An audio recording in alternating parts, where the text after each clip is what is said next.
ஃபேஸ்புக்கில் பார்த்தீங்கன்னா நார்மலாக அந்த விடுகதை இந்த இது வந்து எனக்கு ரொம்ப ஆர்வமாக இருக்கும். ஸோ யாராவது அந்த மாதிரி கேள்வி பதில் கேட்டிருந்தாங்கன்னா இன்ட்ரெஸ்ட்டாக போய் சர்ச் பண்ணுவேன். அப்படி தான் ஒரு டேலோமீட்டருங்கிற ஒன்று வந்து என் கண்ணில் பட்டுச்சு. So I am really lucky. Normal விடுகதை இல்லாமல் ஒரு சினிமா ரீதியாகவும் கதைகள் ஸ்டோரிஸ் நிறையா ரைட்டர் யாருங்கிற மாதிரி அது எனக்கு ரொம்ப இன்ட்ரெஸ்ட். கதை நல்லா படிப்பேன். ஆப் அதுக்கப்புறம் இன்ட்ரோடியூஸ் பண்ணாங்க.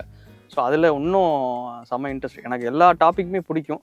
பட் ஸ்டோரிவியா வந்து ரொம்ப ரொம்ப எனக்கு பிடிச்ச சப்ஜெக்ட்னா அதுதான். ஃபேஸ்புக்கில் இருக்கும்போது 1:30க்கு போட்டு மதியம் எப்படா அந்த 1:30 ஆகுன்ட்டு வெயிட் பண்ணிக்கிட்டே இருப்பேன்.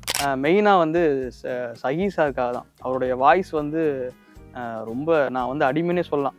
ஸோ வீக் டைமில் வந்து ஸ்பீக்கரை வச்சுட்டு என் பையனையும் உட்கார வச்சுட்டு அந்த நாயின்னு ஒரு கதை ஏன் நாய் அப்படின்ட்டானே அது வந்து என் பையனுக்கு ரொம்ப பிடிக்கும். ஸோ ரெகுலராகவே அந்த திருப்பி எனக்கு போடுங்க அந்த நாய் நான் பார்ப்பேன் அப்படிமா. ஸோ அந்த மாதிரி ட்ராவல் போகும்போது ரொம்ப யூஸ்ஃபுல்லாக இருக்கும்.